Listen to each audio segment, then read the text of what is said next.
Yang pertama, Pentakosta ketiga adalah pencurahan Roh Kudus yang dahsyat di zaman ini, melebihi yang terjadi di Azusa Street. Yang kedua, Pentakosta ketiga akan mengakibatkan penuaian jiwa yang terbesar dan terakhir sebelum Tuhan Yesus datang kembali. Yang ketiga, Pentakosta ketiga akan membangkitkan generasi Yeremia, yaitu anak-anak muda yang dipenuhi Roh Kudus, cinta mati-matian kepada Tuhan Yesus, tidak kompromi terhadap dosa, dan akan bergerak untuk memenangkan jiwa. Yang keempat, Pentakosta ketiga lahir di Indonesia dan bergerak ke bangsa-bangsa. Gerakan ini dari timur ke barat dan akan kembali ke Yerusalem. Yang kelima, Pentakosta ketiga memberikan kita kuasa untuk menyelesaikan amanat agung. Setelah itu, Tuhan Yesus datang kembali. Shalom saudara, memasuki tahun 2023, kita mendapatkan tuntunan dari ayat 2 Korintus 2 ayat 14 yang berkata, "Tetapi syukur bagi Allah yang dalam Kristus selalu membawa kami di jalan kemenangannya. Dengan perantaraan kami, Ia menyebarkan keharuman pengenalan akan Dia di mana-mana." Mungkin kita dengan cepat mengaminkan ayat ini dengan berkata, "Ya, saya percaya selalu dibawa Tuhan di jalan kemenangannya." Tetapi apakah jalan kemenangan yang dimaksud oleh ayat ini? Apakah kemenangan di sini diartikan sebagai berkat materi? Mari kita simak penjelasan dari ayat tersebut yang syarat dengan makna dan perenungan yang dalam tentang tujuan hidup orang Kristen dalam edisi Voice of Pentecost kali ini dengan tema Jalan Salib, Jalan Kemenangan. Istilah jalan kemenangan atau triumphal procession memiliki gambaran tradisi kerajaan Romawi yang selalu melakukan parade atau arak-arak kemenangan setelah pasukan Romawi kembali dengan kemenangan dari peperangan. Biasanya, setelah mereka menang perang, sang jenderal akan kembali ke kota Roma dengan gegap gempita dan sorak-sorai, disertai dengan iringan tahanan perang yang nanti akan dihukum mati di kota Roma atau dijadikan budak. Tentu Paulus sangat familiar dengan parade ini, karena ini adalah peristiwa yang meriah yang dirayakan oleh hampir seisi kota Roma. Ketika kita mengerti latar belakang ini, maka sungguh sangat mencengangkan. Paulus berusaha menjelaskan bahwa dia bukanlah sang jenderal perang tersebut atau komandan perang yang berjalan bersama dengan bangga. Tetapi Paulus adalah tawanan perang itu sendiri. Paulus menggambarkan dirinya sebagai tawanan perang yang diarak menuju kematiannya sebagai martir demi menyebarkan aroma Injil kemanapun dia pergi. Coba perhatikan beberapa ayat yang Paulus tulis mengenai pelayanannya. Dalam 1 Korintus 4 ayat 19 dikatakan, sebab menurut pendapatku Allah memberikan kepada kami para rasul tempat yang paling rendah, sama seperti orang-orang yang telah dijatuhi hukuman mati. Sebab kami telah menjadi tontonan bagi dunia, bagi malaikat-malaikat, dan bagi manusia. Lalu di dalam 2 Korintus 1 ayat 9 dikatakan, bahkan kami merasa seolah-olah kami telah dijatuhi hukuman mati. Tetapi hal itu terjadi supaya kami jangan menaruh kepercayaan pada diri kami sendiri, tetapi hanya kepada Allah yang membangkitkan orang-orang mati. Juga dalam 2 Korintus 4 ayat 10 dikatakan, kami senantiasa membawa kematian Yesus di dalam tubuh kami, supaya kehidupan Yesus juga menjadi nyata di dalam tubuh kami. Bagaimana kita bisa memahami ayat-ayat yang keras seperti ini? Sesungguhnya, Paulus sedang mengajarkan bahwa jalan kemenangan di dalam kehidupan orang percaya adalah jalan salib. Orang-orang yang mengerti bahwa mengikuti Yesus itu ada harga yang harus dibayar. Dan Yesus sudah memberikan yang terbaik, yaitu nyawanya sendiri, sehingga sudah sepatutnya kita hidup bagi Kristus. Ayat ini mengajak kita untuk merenungkan dan menghidupi penderitaan Kristus ketika Dia memikul salib menggantikan kita. Memang kita tidak bisa menggantikan karya Kristus di kayu salib, tetapi kuasa salib dan pesan kematian Yesus harus selalu hadir dalam kehidupan dan pelayanan kita.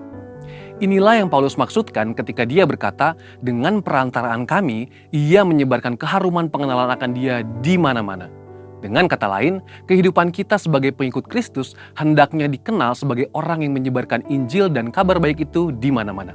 Lewat hidup kita, orang boleh melihat Kristus dan Injil itu nyata. Paulus pun sudah berbicara di dalam 1 Korintus 1 ayat 17-18, sebab Kristus mengutus aku bukan untuk membaptis, tetapi untuk memberitakan Injil. Dan itu pun bukan dengan hikmat perkataan, supaya salib Kristus jangan menjadi sia-sia. Sebab pemberitaan tentang salib memang adalah kebodohan bagi mereka yang akan binasa. Tetapi bagi kita yang diselamatkan, pemberitaan itu adalah kekuatan Allah. Dari semua penjelasan ini, kita dapat mengambil kesimpulan bahwa kehidupan yang kita jalani sebagai pengikut Kristus, baik itu dalam keadaan suka maupun duka, baik itu dalam keadaan diberkati atau dalam pergumulan, semuanya dapat digunakan sebagai kesaksian bagaimana Kristus bekerja di dalam dan melalui kita. Melalui keadaan baik, sukacita dan berkat-berkat yang kita terima dari Tuhan, itu menjadi kesaksian bagaimana Tuhan mengasihi dan memberkati kita. Namun melalui jalan salib yang kita jalani, perjalanan itu menjadi kesaksian bagaimana Kristus setia menjaga, merawat, membela, dan memberi kekuatan serta kemenangan bagi kita. Kehidupan kita sebagai pengikut Kristus dalam menempuh jalan salib itu menjadi bukti akan penyertaan Kristus dan menjadi bukti bahwa mengikut Kristus adalah jalan kemenangan. Saudara, untuk penjelasan lebih lanjut dari tim teologi kami, silakan buka link yang ada di atas atau scan QR Code yang tersedia. Mari kita bangkit, jadilah pemenang.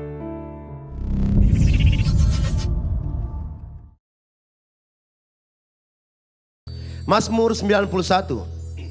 Dalam lindungan Allah, orang yang duduk dalam lindungan yang maha tinggi dan bermalam dalam naungan yang maha kuasa akan berkata kepada Tuhan, tempat perlindunganku dan kubu pertahananku, Allahku yang kupercayai.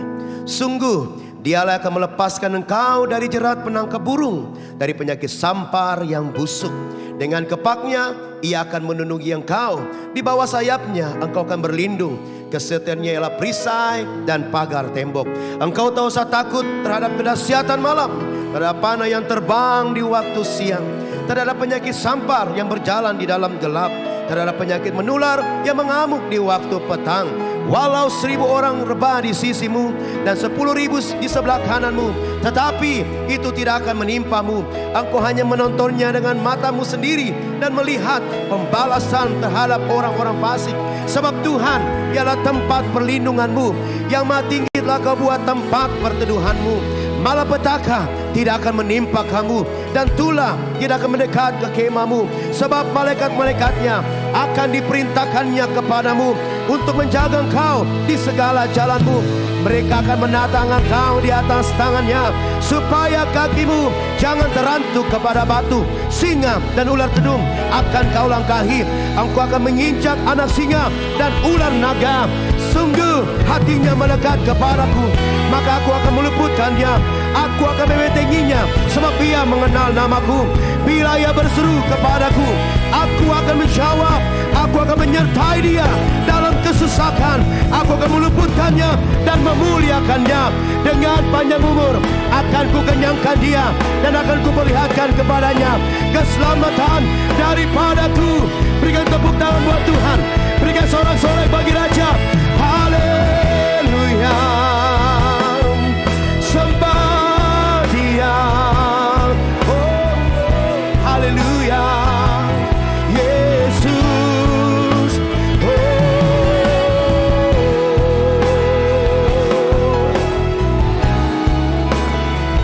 Terima kasih Tuhan. Haleluya.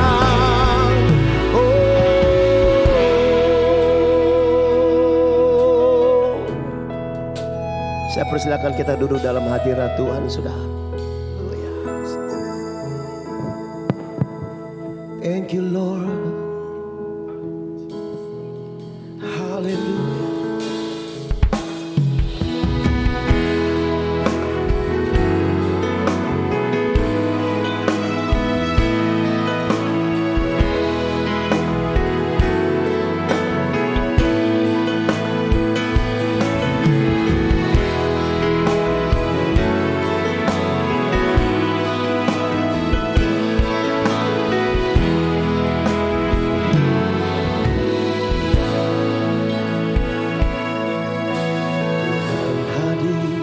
Di bait kudusnya, saat umat mencari wajahnya, berseru, berdoa, bersujud menyembah, dan menikmati kehadirannya. Tuhan mau dekat, Tuhan mau dekat dengan umatnya yang datang dengan segenap hatinya, berseru, berdoa, bersujud menyembah, dan menikmati kehadirannya.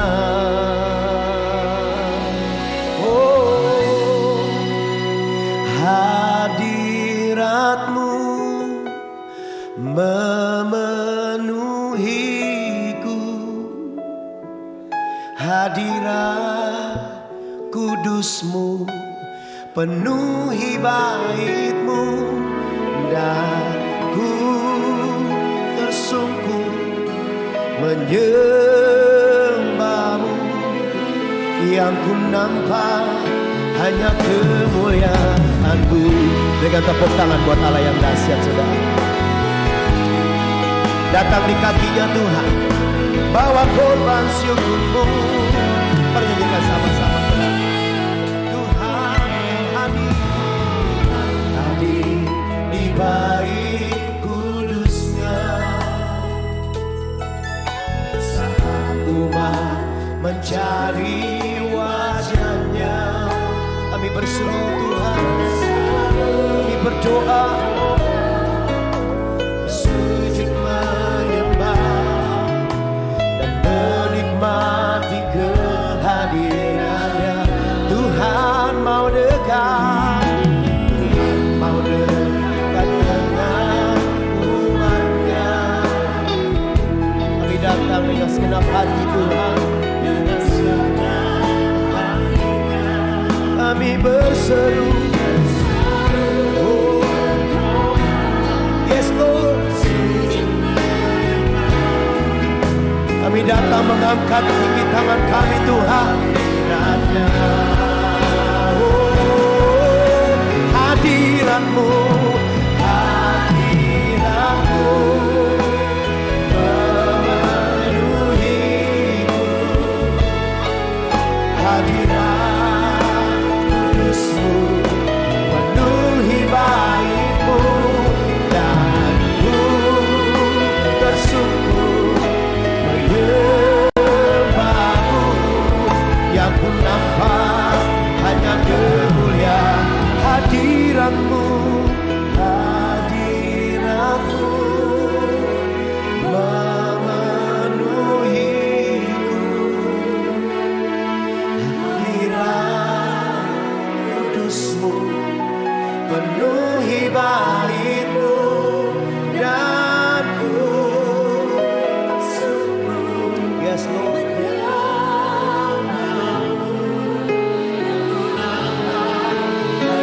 Dari tempat ini kami mengangkat tangan kami.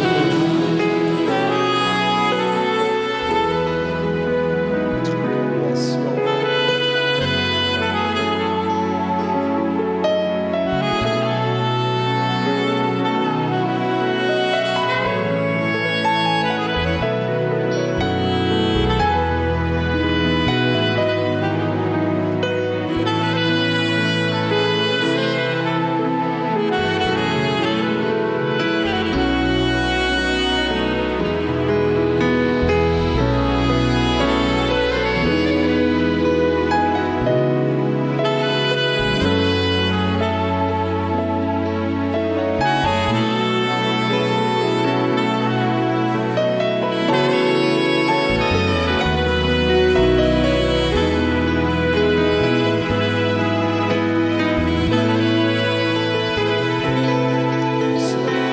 Mari para penyembah, kita bangkit berdiri sama-sama di hadapan Tuhan.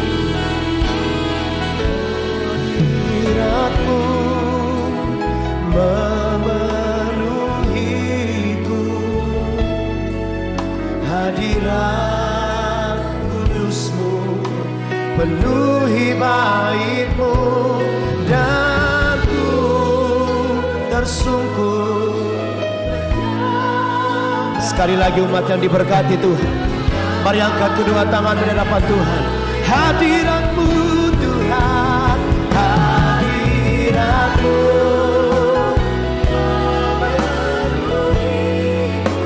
hadirat-Mu, hadirat kudus-Mu penuhi bait-Mu, dan ku tersungkur menyembah-Mu.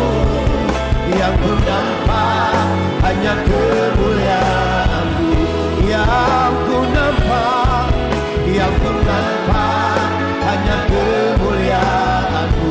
Oh, yang ku nampak, yang ku nampak hanya kemuliaan-Mu. Oh, mari sembah Dia, angkat tanganmu sembah Dia.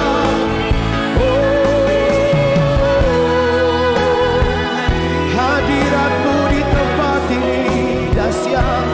Hadirat-Mu Tuhan, oh kami sukai. Hadirat-Mu Tuhan, kami sukai.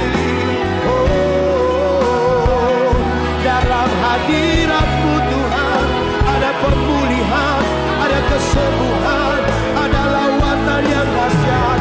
Haleluya. Oh, sembah Dia, sembah Dia, sembah Dia, sembah Dia. Oh Tuhan, Bina-Baro, Biarlah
dalam nama-Mu ada pengharapan, ada sukacita, ada kemenangan, ada mujizat yang dahsyat. Oh, diberkatilah orang-orang yang mencari wajah-Mu dan merenungkan firman-Mu. Oh, Engkau Tuhan yang hidup, Engkau Tuhan yang dahsyat, tak ada bandingannya di alam semesta ini, di bawah kolong langit ini, tak ada yang seperti-Mu.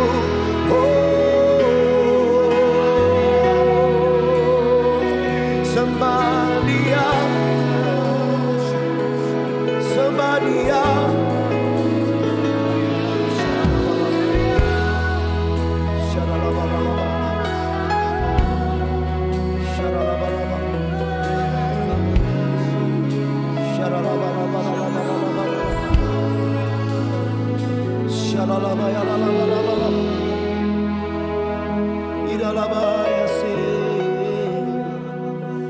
Bapa Engkau baik, Bapa Engkau baik,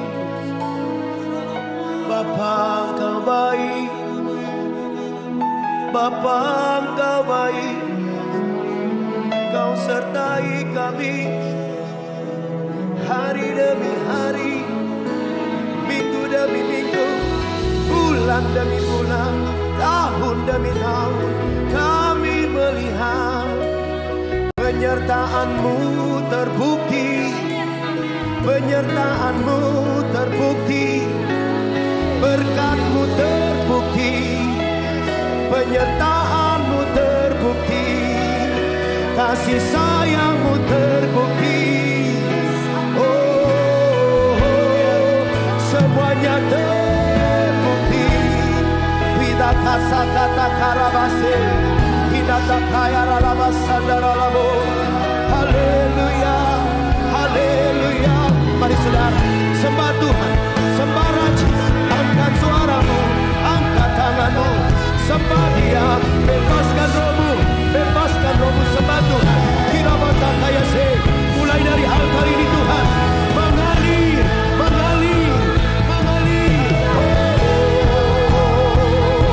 Dipatah kaya lama-lama, kemenangan terjadi, kemenangan terjadi, kemenangan terjadi, kemenangan terjadi. Oh, lama-lama, lama-lama.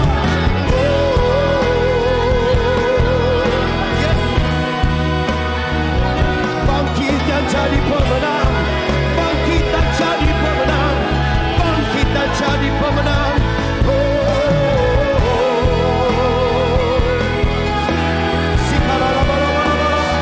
Sampai ke belakang Tuhan, sampai ke belakang. Urapan Tuhan, mujizat Tuhan, lawatan Tuhan, kemenangan. Sikaralama, oralama nase.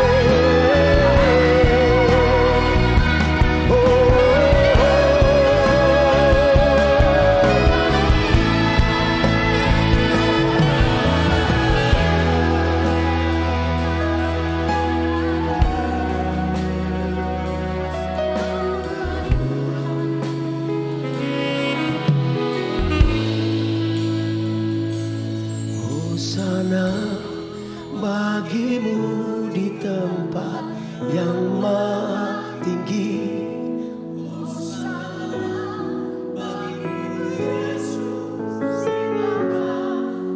Ini umat-Mu Tuhan, umat-Mu menyembah-Mu Tuhan.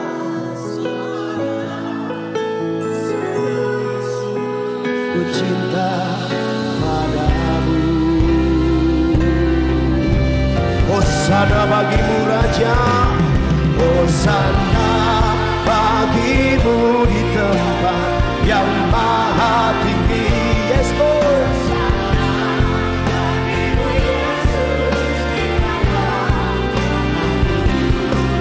Ku memuji-Mu selalu. Kami sembah Kau Raja, Tuhan di atas segala Tuhan, Allah di atas segala Allah. Bercinta padamu. Hosana, Hosana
yang sakit disembuhkan, yang lemah dikuatkan, yang terikat dilepaskan, susah kejauh dihibur, bahkan yang putus asa pasti ada jalan keluar di dalam nama Yesus.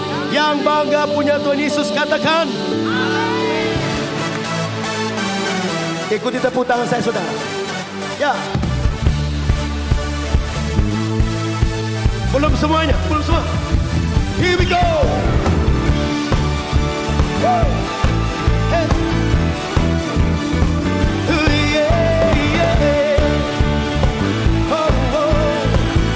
Mari jemaat yang diberkati, katakan seindah. Seindahnya pelangi, secerahnya mentari, secerahnya mentari. Tuhan, Kau tetap terindah. Amin. Hanya Kau yang termegah. Walau badai datang menghadang, walau badai menghadang, dan bumi pun bergoncang, tidak. Angkat tanganmu, katakan, Tuhan Kau setia.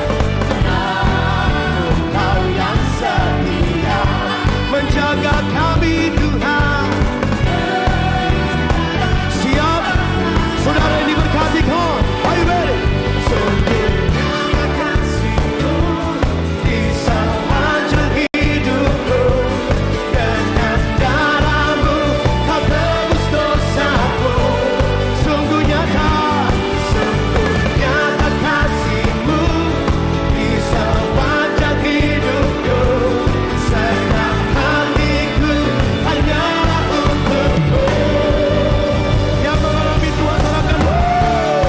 Hey. Haleluya. Oh, yeah. Mari jemaat HW yang diberkati, katakan seindahnya pelangi. Here we go. Seindahnya pelangi, secerahnya mentari. Amin. Secerahnya mentari. Tuhan Kau yang terindah. Kau yang termegah, Tuhan. Walau badai datang menghadang, walau badai menghadang, dan bumi pun bergoncang, bumi pun bergoncang. Katakan dengan iman, Tuhan Kau setia.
banyak saudara bangga punya Tuhan Yesus? Boleh saya lihat tangan-tangan yang bangga punya Tuhan Yesus?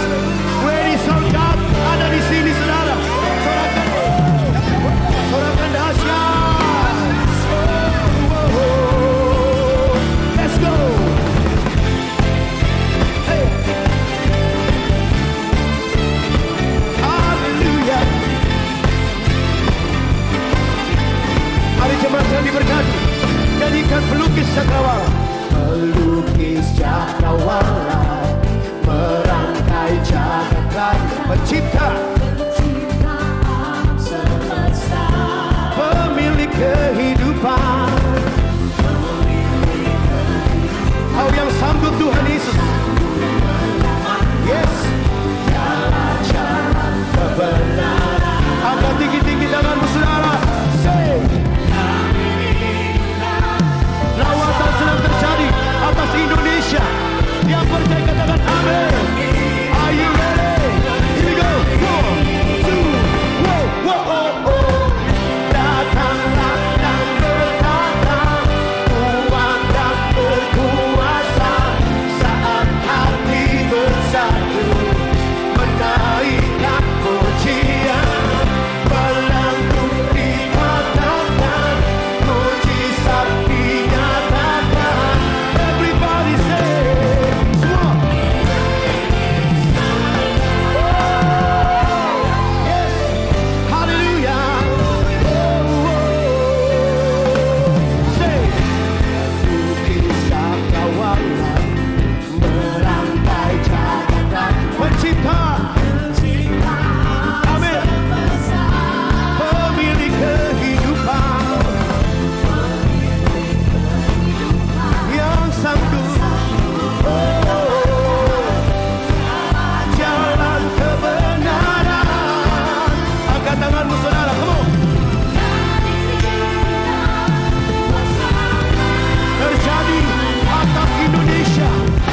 Haleluya. Here we go. 1, 2, go, go, go, go. Datanglah dan berkata, kuat dan berkuasa, saat hati bersatu, menaikkan pujian, belenggu dipatahkan, mujizat dinyatakan. Everybody say, great is our God. Semua tepuk tangan. Semua tepuk tangan. Hey, hey, hey. Sampai di belakang sana, come on. Oh, oh. Haleluya. Ini kerinduan kami Tuhan.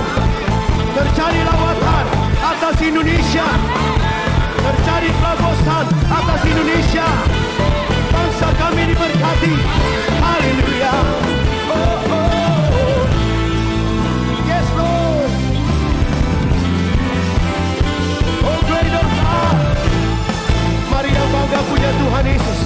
Yang percaya terobosan terjadi. Katakan, kami rindukan bersama lawatan, dengan kita pasti terjadi. Are you ready?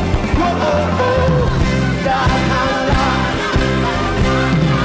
kuat dan berkuasa, saat hati bersatu,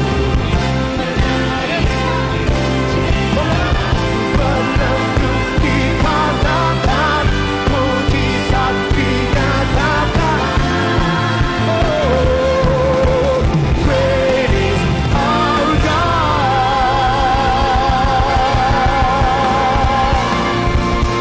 Great is our God. Great is our God.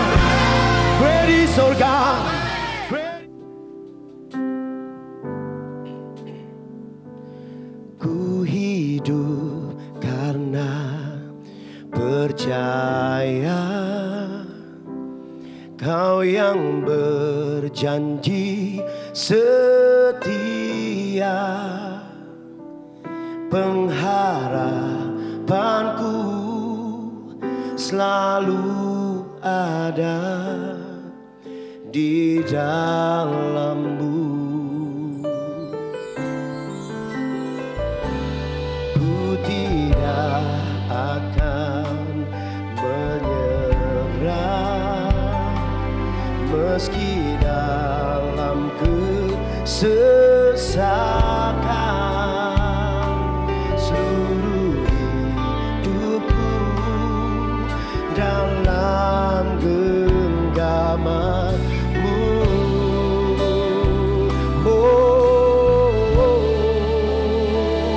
Aku punya Tuhan yang besar, yang telah berjanji dan sanggup menggenapi. Imanku bersepakat percaya kuasa-Nya. Ku terima sekarang kemenangan darimu. Yang rindu mengalami kemenangan dari Tuhan, berikan tepuk tangan buat Tuhan yang besar. Oh Tuhan, mari katakan sama-sama, kami hidup karena percaya Kau yang berjanji setia. Pengharapanku selalu ada di dalam-Mu. Ku tidak akan menyerah, meski dalam kesesakan, seluruh hidupku dalam genggaman-Mu. Aku punya Tuhan yang besar, yang telah berjanji dan sanggup menggenapi. Imanku bersepakat percaya kuasa-Nya.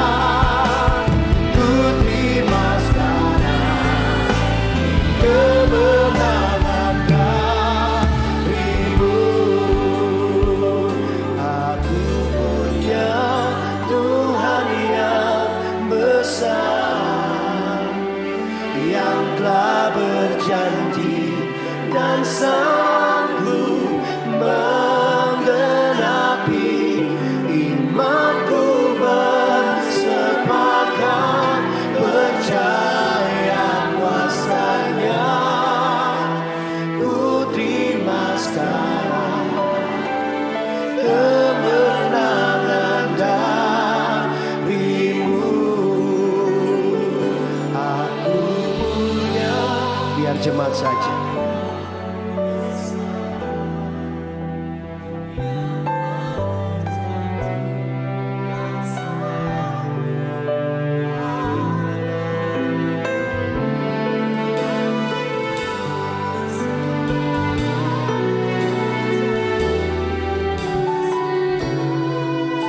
Sambil kita bangkit berdiri sama-sama Bapak Ibu.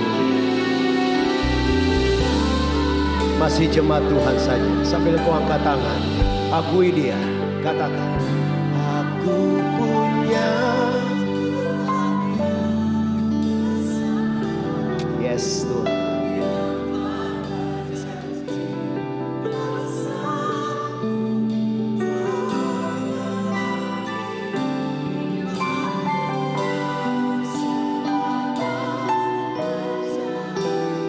Kuasa-Nya ku terima sekarang kemenangan darimu. Aku punya Tuhan yang besar, yang telah berjanji dan sanggup menggenapi. Imanku bersepakat percaya kuasa-Nya.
Kami percaya di dalam Tuhan ada kekuatan yang baru, ada semangat yang baru, bahkan ada jalan keluar dalam hidup setiap kami.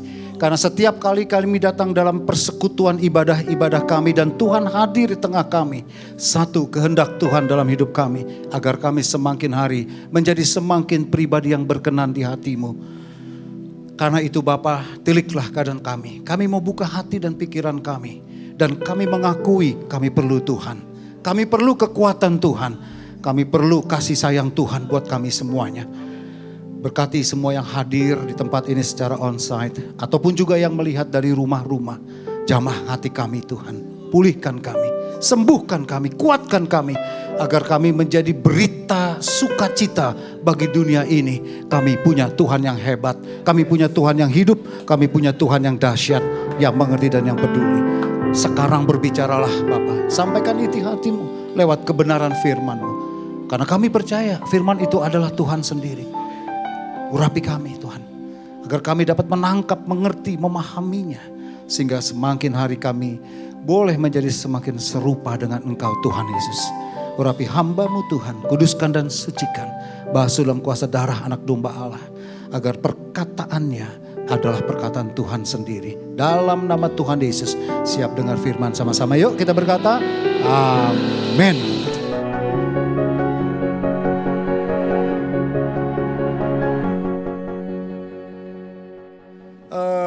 Hari ini saya ingin berbicara tentang satu kisah di dalam Alkitab.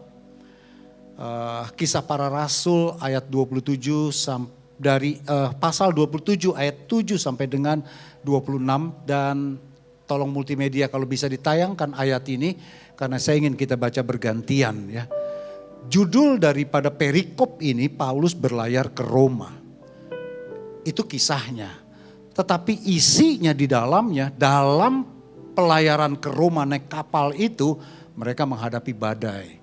Badai itu dahsyat saudara, sampai bukan saja barang atau muatan kapal komoditas itu hancur, hampir-hampir nyawa mereka juga hilang. 278 orang yang ada di kapal itu saudara.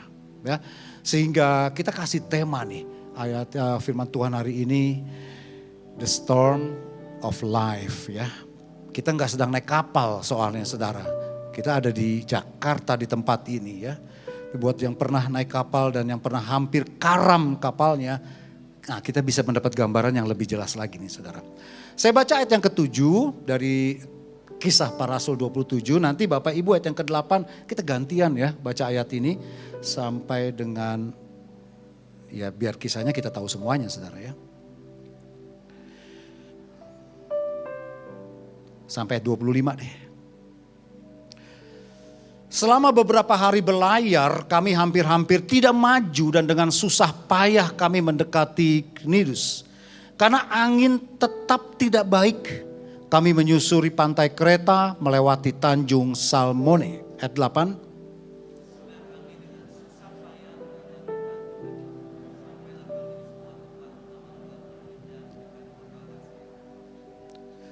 Sementara itu sudah banyak waktu yang hilang. Waktu puasa sudah lampau dan sudah berbahaya untuk melanjutkan pelayaran. Sebab itu Paulus memperingatkan mereka, katanya ayat 10.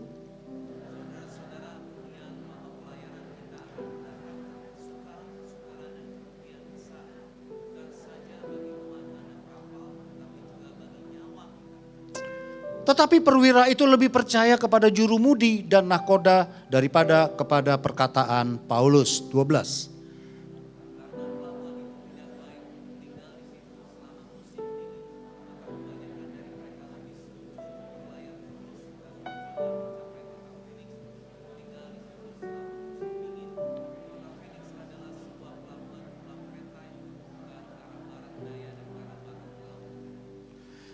Pada waktu itu angin sepoi-sepoi bertiup dari selatan. Mereka menyangka bahwa maksud mereka sudah tentu akan tercapai. Mereka membongkar sauh lalu berlayar dekat sekali menyusur pantai Kreta. 14. Kapal itu dilandanya dan tidak tahan menghadapi angin haluan. Karena itu kami menyerah saja dan membiarkan kapal kami terombang-ambing. 16.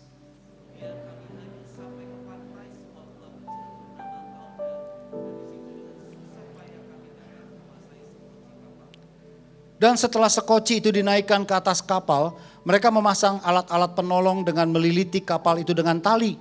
Dan karena takut terdampar di beting Sirtis, mereka menurunkan layar dan membiarkan kapal itu terapung-apung saja. 18.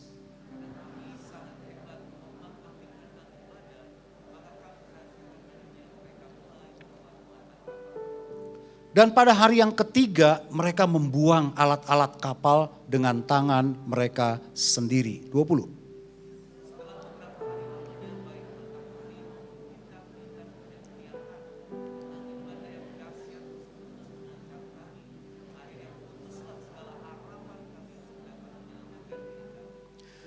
Dan karena mereka beberapa lamanya tidak makan, berdirilah Paulus di tengah-tengah mereka dan berkata, saudara-saudara, jika sekiranya nasihatku dituruti supaya kita jangan berlayar dari Kreta, kita pasti terpelihara dari kesukaran dan kerugian ini. 22.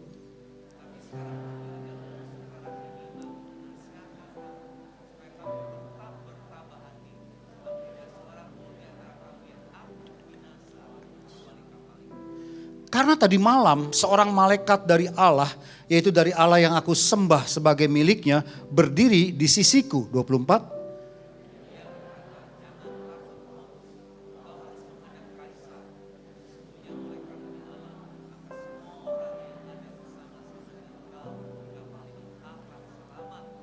Kita baca ayat 25 bersama-sama ya. 3, 2, 1. Sebab itu tabahkanlah hatimu saudara-saudara, karena aku percaya kepada Allah bahwa semuanya pasti terjadi sama seperti yang dinyatakan kepadaku. Saudara, kita tidak lagi berbicara tentang pelayaran secara jasmaniah seorang Paulus, Rasul Tuhan yang mengalami badai kapal. Ya, tidak. Tapi kita lagi berbicara perjalanan hidup kita. Dan di tengah perjalanan hidup kita itu ada badai. Badai itu berbicara persoalan, tantangan, kesulitan, sakit penyakit, pengkhianatan, apalagi dan lain sebagainya. Dan saya mau katakan begini, tidak ada orang yang dalam perjalanan hidupnya luput dari permasalahan. Di dalam Alkitab, contoh-contoh hamba-hamba Tuhan yang luar biasa pun, yang dipilih Tuhan, bahkan yang dari kandungan ibunya, pasti menghadapi badai. Paulus sendiri, Abraham, Musa, Lot, Daud, siapa lagi? Ayub, Simpson, begitu ya. Bahkan Tuhan Yesus sendiri di dalam perjalanan hidupnya sebagai manusia yang cuma 30-an tahun itu, wah, dikhianati, dihina, dijual, dianiaya, disalibkan, ditelanjangi, wah, diludahi dan lain sebagainya. Tantangannya banyak banget. Orang-orang ahli Taurat, ahli Farisi yang terganggu, terusik karena pengikutnya banyak yang pindah kepada pengikutnya Tuhan Yesus, marah dan berusaha untuk menjebak dia setiap saat. Sehingga pertanyaan bagi kita yang serius hari ini adalah bukan apakah badai akan datang atau enggak ya, bukan. Tapi pertanyaan kita adalah bagaimana kita harus berespon dengan benar ketika badai itu datang. Jika ada di antara Bapak Ibu Saudara sekalian yang hadir di tempat ini dan menemukan dirinya berada di tengah-tengah badai, Paulus itu berapa hari itu terombang-ambing sehingga Alkitab berkata habis harapan, habis iman mereka tuh. Karena nggak tahu lagi apa yang harus dibuatnya. Nah, saudara ada di tengah-tengah situasi itu.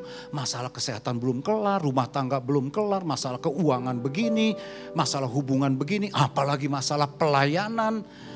Mari dengar firman Tuhan hari ini yang menjadi pesan Tuhan buat saudara dan juga buat saya, don't give up in the storm. Don't give up. Jangan menyerah. Jangan menyerah di tengah badai. Jangan kecewa, jangan marah karena badai ini. Jangan iri juga. Kenapa? Kadang-kadang badai hidup itu diperlukan dalam perjalanan kita. Ada nilai-nilai yang saudara dan bisa pelajari di dalamnya. Badai itu mengajarkan kepada kita. Apa artinya rasa bersyukur yang sejati itu? Kalau kita bersyukur karena semuanya baik, dapat berkat, gampang banget kan. Untuk kita bisa melihat Tuhan bekerja dalam segala sesuatu, dalam mendatangkan kebaikan buat kita, menolong kita. Justru kita lihat itu sangat berarti di tengah-tengah kita kekurangan. Di tengah-tengah kita takut. Di tengah-tengah kita ditinggalkan. Di situ kita bersyukur bahwa ada Tuhan, Immanuel, yang menyertai kita. Makanya kita baru mengerti Paulus yang 3 kali di penjara itu. Ya, yang terakhir mungkin di Roma. Tapi dia pernah di Filipi di penjara. Dan dia berkata begini. Aku mencukupkan diri dalam segala sesuatunya. Dan aku bersyukur. Ya, kalau di dalam penjara apa yang bisa dicukupkan dalam hidup ini? Makan aja kurang. Teman gak ada, disiksa, dipukuli, gak ada perlindungan. Tapi dia belajar mencukupkan diri. Dan dia berkata dia bisa bersyukur di dalam itu. Kenapa?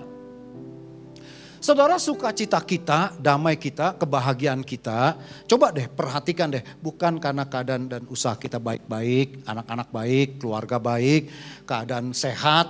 Bukan. Itu ketenangan sementara tuh. Tetapi kedamaian, kebahagiaan yang sejati itu bukan karena absence of difficulty.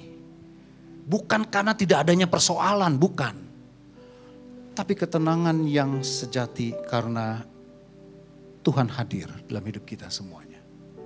Betul saudara? Kita kadang-kadang kalau berpikir begini kayaknya terlalu muluk ya. Gereja kayaknya gak terlalu menyentuh. Kita perlu duit Pak. Kita perlu uang. Kita perlu dokter yang hebat dan itu mahal. Itu solusinya. Enggak juga saudara. Oh ya, saya sadar itu perlu, benar. Tanpa itu kita mungkin agak kesulitan dalam hidup kita. Tetapi yang sejati bagi kita semua di atas daripada segala itu adalah kalau badai memang harus terjadi dalam hidup kita. Kita memperoleh kekuatan dan keberanian untuk melakukannya.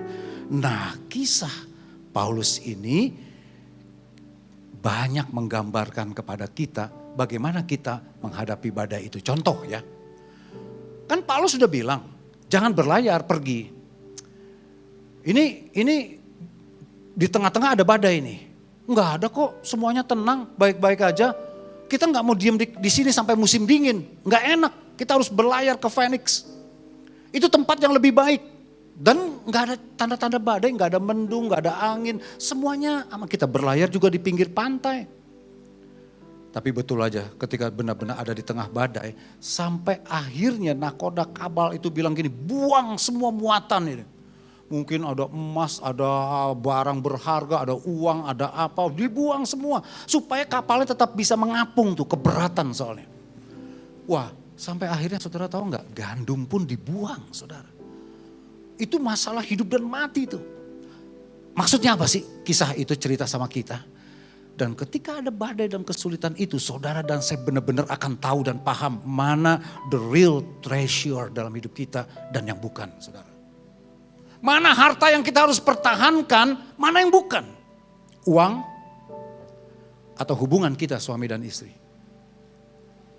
Bisnis, karir dan usaha kita atau anak-anak kita yang terhilang. Kita akan dibawa kepada satu titik, ini nih yang paling berharga nih. Dunia bisa bilang, kita perlu dong uang, kita perlu sesuatu yang lebih besar, yes. Tapi apa gunanya kalau kita kehilangan seorang istri atau suami atau anak. Karena kita tidak lagi peduli dengan mereka. Jadi badai kadang-kadang diperlukan supaya kita kembali tahu nih, mana yang kita perlukan, ini gak perlu, mana yang penting, mana yang berharga, dan ini yang kurang berharga.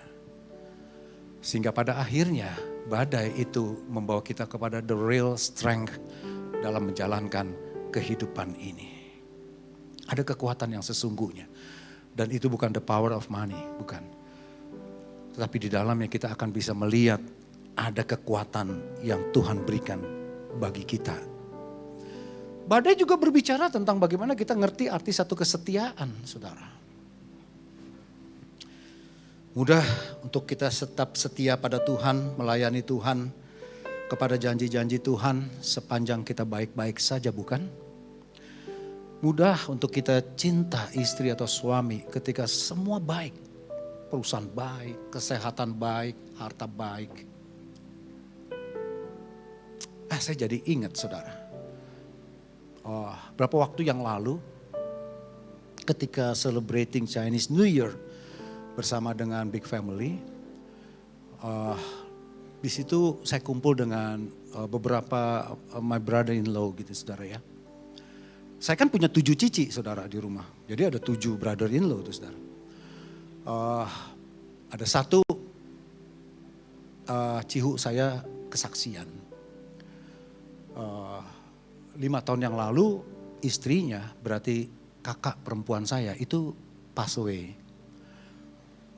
Lalu dia tetap bekerja di salah satu konglomerat di Indonesia ini. Walaupun umurnya udah 70-an saudara ya.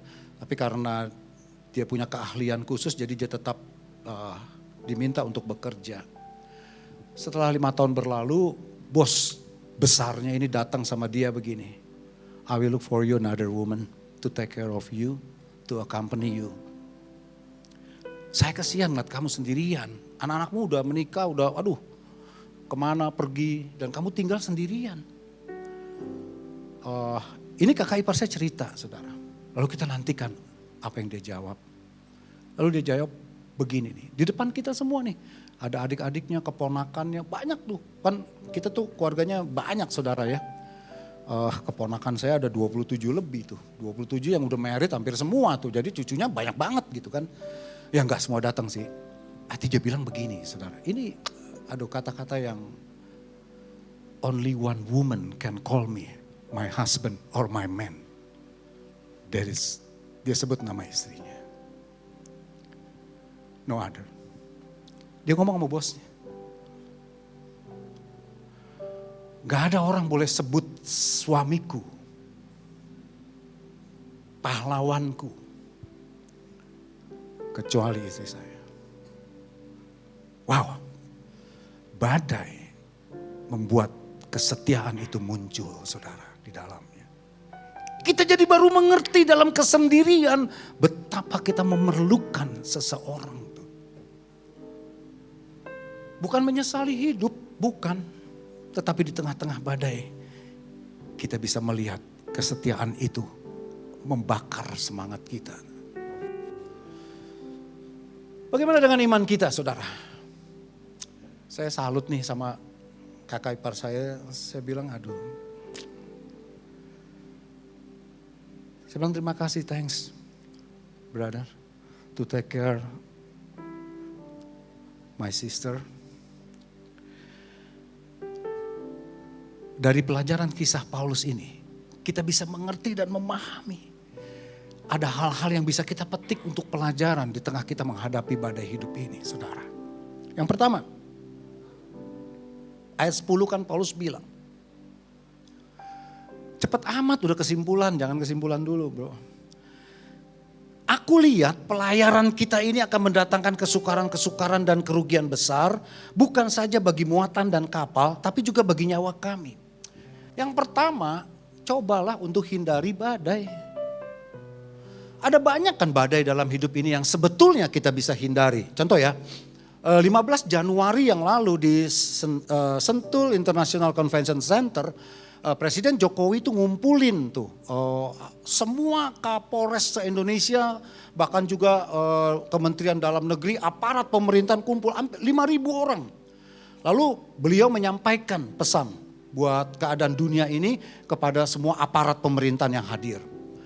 Saudara bisa lihat di YouTube kok ada. Lalu Pak Jokowi bilang begini nih, sekarang ini ada 70 negara yang sedang mengalami resesi secara global. Ada 48 negara nunggu di International Monetary Fund untuk minta bantuan keuangan. Dan yang lain lagi menyusul. Gak bisa dipungkiri bahwa global dalam resesi ini terjadi. Tapi dia bilang Indonesia tidak ada di dalamnya saudara. Semua orang tepuk tangan tuh. Ini kan dikit ya, di sana semua tepuk tangan. Pesannya begini saudara, but be careful. hati-hati.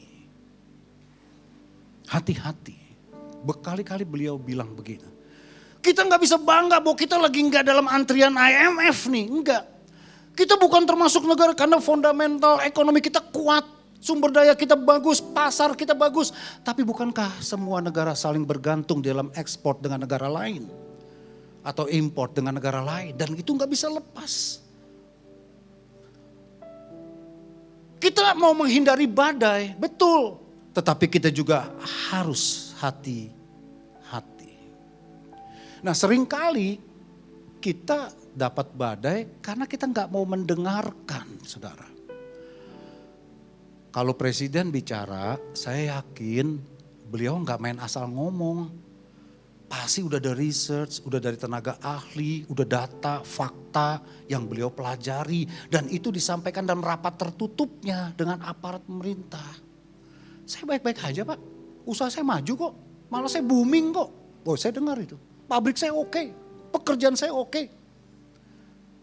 Juga Paulus waktu bilang kita harus pergi, kita jangan pergi karena nanti akan ada badai. Nakoda dan kapten kapal bilang enggak, baik, tenang, udara bagus, angin baik. Ngapain untuk pergi? Tapi ketika mereka pergi, ayat 12 berkata, kebanyakan dari mereka setuju untuk berlayar terus. Paulus kalah dengan mayoritas. Tetapi kadang-kadang suara mayoritas belum tentu benar.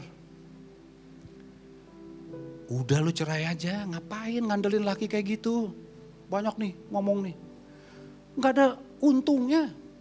Lu juga pinter kok, lu juga cantik, lu masih muda. Wah, temen yang lain ngomong begitu. Wah, jadi goyah juga nih. Tapi untung ada papa dan mama bilang jangan, nak. Jangan. Tetap pertahankan tuh perahu yang sedang berlayar dalam hidup ini. Karena kehidupan rumah tangga juga menghadapi banyak badai. Jangan menyerah. Kita harus hati-hati dengan siapa yang kita dengarkan, saudara. Yes. Kita punya banyak teman bagus. Tapi saudara harus percaya. Dan apa motivasi mereka menyampaikan itu semua. Saya catat di sini. Kapal Titanic sebelum berlayar perdana yang tenggelam itu udah dikasih tahu tuh. Dikasih tahu bahwa kapal ini kekurangan sekoci. Perahu penyelamat tuh dikit sekali dibandingkan dengan jumlah penumpang. Ini mesti ditambahin. Tapi mereka bilang begini, Tuhan aja gak bisa bikin kapal ini tenggelam kok. Kenapa perlu sekoci? Ini sombong banget gitu saudara. Karena orang yang tidak mau mendengarkan itu adalah orang yang sombong, salah satunya tuh. Mereka terima banyak peringatan, termasuk salah satu kapal yang datang ke pelabuhan habis pulang dari perjalanan yang akan ditempuh oleh Titanic itu berkata begini, itu banyak gunung esnya loh di sana, hati-hati banget. Atau kalau bisa tundalah beberapa saat lagi gitu. Itu bongkahan-bongkahan esnya tuh memenuhi laut. Ketawa lagi tuh kapten kapal Titanic. Kita dibuat untuk tidak bisa tenggelam kapalnya. Yang terjadi apa? Tenggelam, saudara. Jadi pembelajaran yang kita harus pelajari dari semua yang kita alami dalam hidup ini, belajar dong untuk mendengarkan dan hati-hati dengan siapa saudara mendengarkannya. Yang kedua apa sih? Pelajari badai yang kita hadapi. Ayat 15 dari Kisah Para Rasul 27 berkata begini, kita bedah ya. Kapal itu dilanda angin badai timur laut dan tidak tahan menghadapinya. Karena itu kami menyerah saja dan membiarkan kapal kami terombang-ambing. Ada badai yang tidak bisa kita hindari, tidak bisa kita antisipasi walaupun kita udah berusaha. Rasul Paulus itu ada di badai itu bukan karena salah dia itu. Itu karena kapten kapal gak mau dengerin dia. Itu karena kesalahan orang lain yang mengeraskan hatinya untuk pergi. Tapi perhatikan apa yang dia lakukan. Tetap tenang saudara. Dia tetap tenang. Dia bisa diam. Ya sudah saya gak didengerin ya. Ya sudah gak apa-apa. Tapi dia diam, gak marah, gak kecewa. Gak tinggalin kapalnya juga gitu. Udah aku gitu aku pergi aja sendirian, enggak. Dia tetap ada di situ.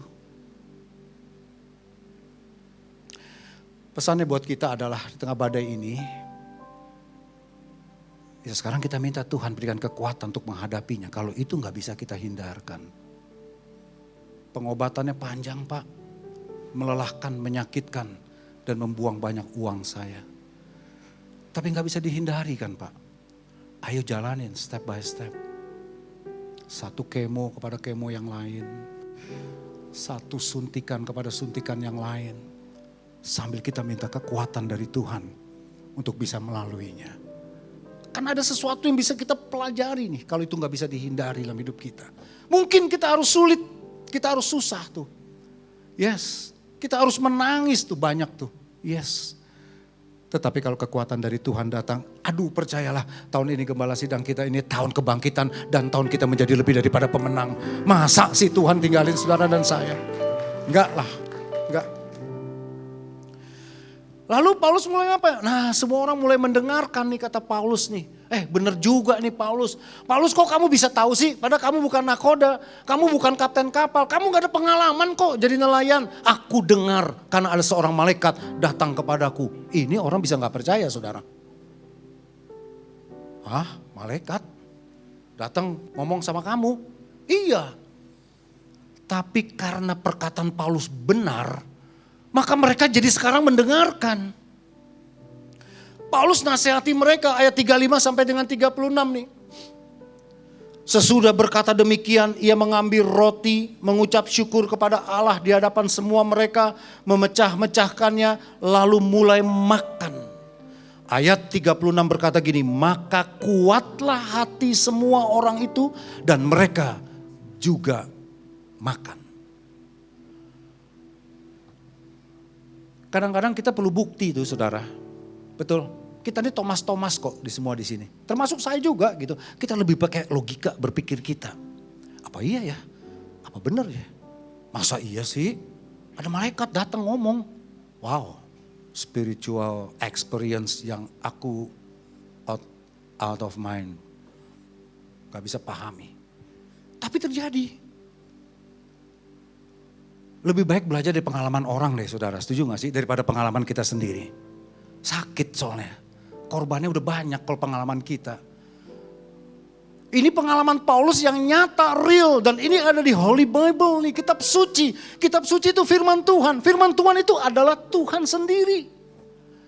Dan Tuhan lagi bicara nih buat saudara dan buat saya. Dia bilang gini, dia ambil roti, dia mengucap syukur kepada Allah. Dia pecah-pecahkan dan dia mulai makan. Bukankah itu melambangkan seperti perjamuan kudus. Di mana kita saling memperingati kematian Kristus buat kita. Lalu ayat 36 berkata, maka kuatlah hati semua orang. Baru mereka makan. Kuatlah hati mereka, baru mereka makan. Bukan mereka makan, lalu mereka kuat. Enggak.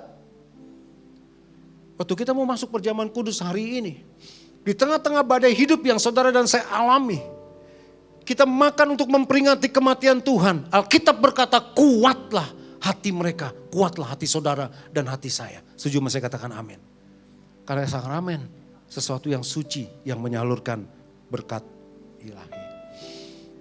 Jadi apa yang kita petik sebagai kesimpulan bagi kita hari ini? Paulus di tengah-tengah badai, orang lain gak mau dengerin dia, gak mau nurutin dia, gak mau nolong juga. Tapi dia tetap ada damai itu dalam hatinya.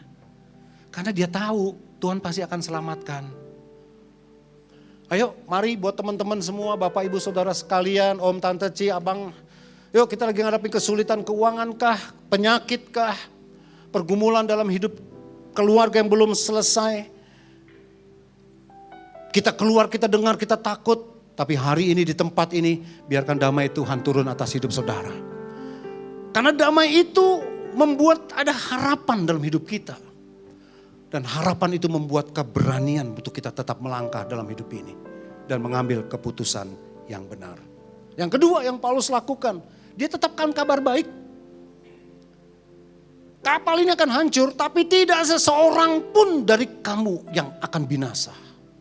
Kita semua akan selamat. Badainya udah reda belum?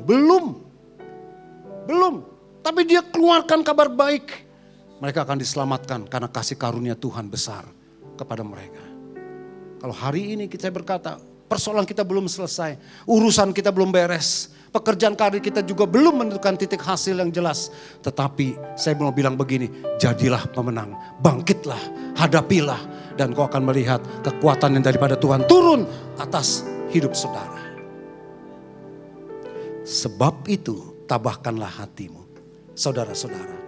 Karena aku percaya kepada Allah bahwa semuanya pasti terjadi seperti yang dinyatakan kepadamu. Endingnya kapalnya hancur. Hancur tuh semua. Mereka cari-cari potongan papan. Takut juga pasti itu. Lalu mereka bisa sampai ke daratan. Semuanya. Nggak ada yang semuanya dapat kepingan papan itu. Banyak banget kali papannya ya. Berarti kapalnya hancurnya luar biasa tuh. Tapi dari kehancuran itu ada harapan. Karena ada sekeping papan di mana mereka bisa mengambang dan mereka bisa sampai ke darat. Sekecil apapun peluang yang saudara dan saya harapi hari ini, percayalah Tuhan bisa bawa itu menjadi kemenangan buat kita semuanya. Iya, beri tepuk tangan buat Tuhan kita, saudara. Enggak, saya bukan lagi memotivasi saudara dari hidup saya sendiri, enggak. Dari kebenaran akan firman Tuhan. Dan Alkitab ini penuh banget kebenaran-kebenaran firman Tuhan yang dinyatakan buat kita semua. Ada baiknya dalam badai itu. Karena kita bisa menangkap hal-hal yang baik. Paulus dan seluruh penumpang pada akhirnya bisa sampai ke daratan. Seperti yang Tuhan sudah janjikan kepada mereka. Demikian juga Yosua pada akhir hidup dan masa tuanya berkata, dari semua yang dijanjikan Tuhan tidak ada yang tidak digenapi. Semuanya digenapi. Bolehlah satu kali nanti kita akan berkata demikian kepada Tuhan. Dari semua yang baik yang Tuhan janjikan kepadaku, tidak ada yang tidak digenapi. Semua digenapi. Cuma satu, karena Tuhan sayang buat saudara dan buat saya. Yang setuju sama saya katakan, amin. Tepuk tangan yuk, bangkit berdiri yuk. Kita akan masuk dalam perjamuan kudus. Saya undang semua pelayan perjamuan kudus untuk maju ke depan. Aduh, ingat ya, waktu Paulus memecah-mecahkan roti. Dia bersyukur. Bersyukur bukan karena badainya udah lewat, enggak. Tapi bersyukur dia masih bisa memperingati itu. Perjamuan kudus, perjamuan Tuhan sendiri. Seperti yang Tuhannya lakukan.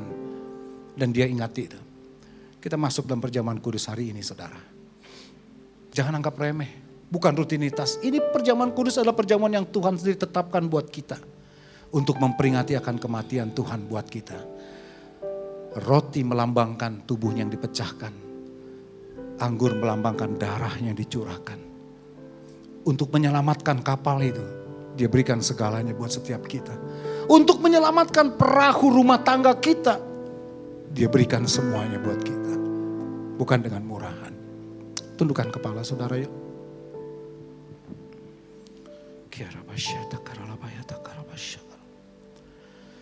Tolong kami yang kurang percaya Tuhan. Buka mata rohani kami. Buka telinga rohani kami. Dan ajar kami memahami betapa tinggi, betapa dalam, betapa panjang, betapa lebar kasih-Mu buat kami. Tak pernah terpikirkan, bahkan Kau menjawab jauh lebih banyak dari yang dapat kami utarakan dalam doa-doa kami kepadamu. Yang tidak pernah terpikirkan dalam hati kami, yang belum terdengar dalam telinga kami. Tuhan sediakan. Ku berdoa Tuhan, biarlah kami memasuki perjamuan kudus dengan hati yang penuh bersyukur kepada Engkau. Sekalipun urusan kami belum selesai, persoalan kami belum selesai, tapi kami bersyukur karena Tuhan hadir di tengah-tengah kami. Berkati semua anak-anak-Mu yang menerima perjamuan kudus ini Tuhan. Aku percaya sesuai kebenaran firman-Mu. Kami dengar firman Tuhan, kuatlah hati kami. Waktu kami menikmati tubuh dan darah-Mu, tampillah kami menjadi lebih daripada pemenang. Karena Kau sudah mati buat setiap kami. Berkati pelayan-pelayan yang melayani Tuhan. Biarlah semua juga bagi kemuliaan nama Tuhan saja. Dalam nama Tuhan Yesus. Yang percaya dan siap menerima perjamuan kudus, sama-sama kita berkata, amin. Haleluya. Silakan duduk Bapak Ibu Saudara sekalian. Perjamuan kudus diperuntukkan bagi mereka yang percaya Yesus Kristus adalah Tuhan dan Juru Selamatnya. Mari kita siapkan roti dan kita angkat tinggi-tinggi dan kita dengar firman-Nya. 1 Korintus 11 ayat 23 dan seterusnya. Sebab apa yang telah kuteruskan kepadamu telah aku terima dari Tuhan, yaitu bahwa Tuhan Yesus pada malam waktu ia diserahkan, ia mengambil roti dan sesudah itu ia mengucap syukur atasnya. Ia memecah-mecahkannya dan berkata, inilah tubuhku yang diserahkan bagi kamu. Perbuatlah ini menjadi peringatan akan aku. Bapak, Ibu, Saudara-saudari, umat pilihan dan kesayangannya. Bukankah roti yang kita pecahkan ini adalah persekutuan dengan tubuh Kristus? Mari kita makan dalam nama Tuhan Yesus.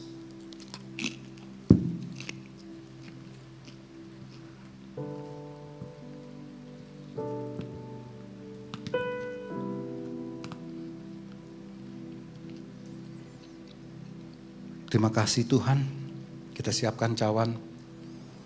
Bila sudah, kita angkat tinggi-tinggi. Demikian juga ia mengambil cawan sesudah makan lalu berkata, cawan ini adalah perjanjian baru yang dimateraikan oleh darahku.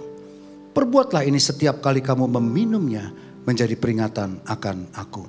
Bapak, Ibu, Saudara-saudari yang dipilih dan dikasihinya. Bukankah cawan pengucapan syukur yang atasnya kita ucapkan syukur adalah persekutuan dengan darah Kristus? Mari kita minum dalam nama Tuhan Yesus. Letakkan cawan saudara dan semua kita mengucap syukur. Terima kasih Tuhan. Terima kasih.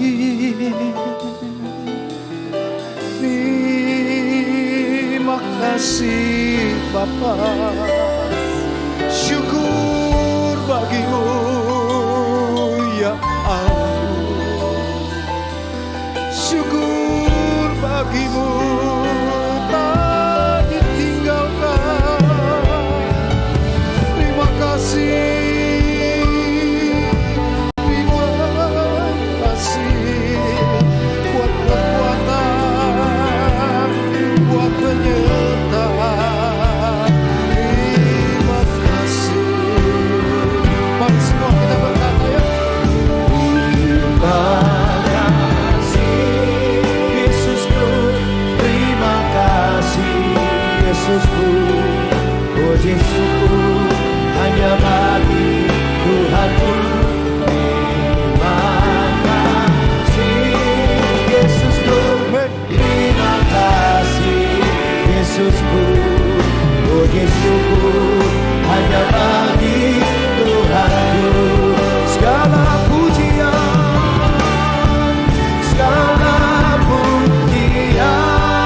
Keberanian itu sudah Tuhan tambahkan dalam hidup kami.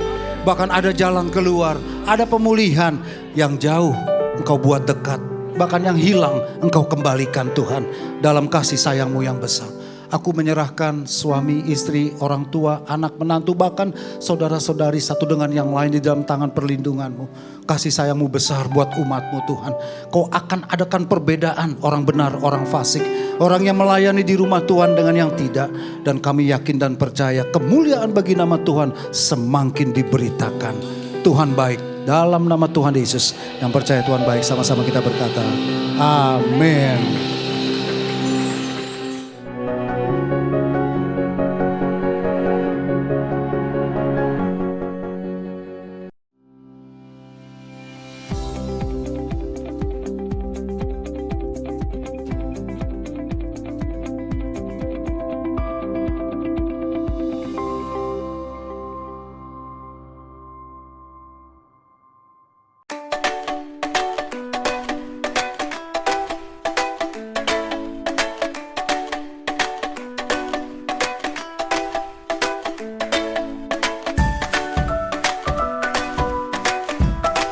Hadirilah ibadah Onsite Women in Christ setiap hari Kamis pukul 10 pagi di GBI Puri Indah Mall, basement G4, zona merah. See you church. Hadirilah webinar Economic Insight 2023 dengan tema Pemberdayaan Ekonomi Jemaat di Tengah Tantangan Krisis Ekonomi Global. Diisi dengan narasumber Dr. Insinyur Niko Nyotora Harjo, Dr. Rubin Ade Abraham, Lo Keng Hong, dan masih banyak lagi. Webinar ini diadakan setiap Rabu yang dimulai dari tanggal 8 Maret sampai 29 Maret 2023 setiap pukul 7:30 malam. Webinar ini gratis ya. Untuk informasi lebih lanjut, silakan WhatsApp ke nomor 0878 9736 0009. See you church. Shalom saudara sekalian, ada kabar gembira buat kita semua. Mulai dari tanggal 12 Maret 2023, GBI Puri Indah Mall akan ada penambahan jam ibadah. Dari 3 kali ibadah menjadi 4 kali ibadah. Jam 9.30, jam 11.30, jam 16.30, dan jam 18.30. Catat ya, mulai tanggal 12 Maret 2023 akan ada 4 kali ibadah. Tuhan Yesus memberkati. Kita buka hati kita, angkat kedua tangan. Dan sekarang Bapa Surgawi, aku menyerahkan seluruh jemaat-Mu yang hadir dalam kebaktian onsite ataupun yang ada di rumah-rumah. Damai dan sejahtera yang melampaui segala akal kami turun atas hidup kami. Ada keberanian, kemampuan, dan kekuatan untuk kami boleh menghadapi pergumulan dan persoalan kami sampai kami tampil lebih daripada pemenang. Dan bahkan kesembuhan secara fisik, kesembuhan secara emosi dan spiritual dalam nama Tuhan Yesus terjadi dalam hidup anak-anak-Mu. Apa saja yang tangan anak-Mu kerjakan bersama Tuhan jadi baik dan berhasil. Kemana kakinya melangkah bersama Tuhan, dia disebutkan orang yang beruntung. Agar lewat itu nama Tuhan Yesus Kristus dipermuliakan. Dan hidup kami jadi berkat buat banyak orang yang memerlukan. Mulai siang ini sampai selamanya. Yang percaya dan mau diberkati jadi berkat, sama-sama kita berkata amin. Selamat hari Minggu, Tuhan memberkati Bapak Ibu sekalian. Sampai kita ketemu minggu yang akan datang.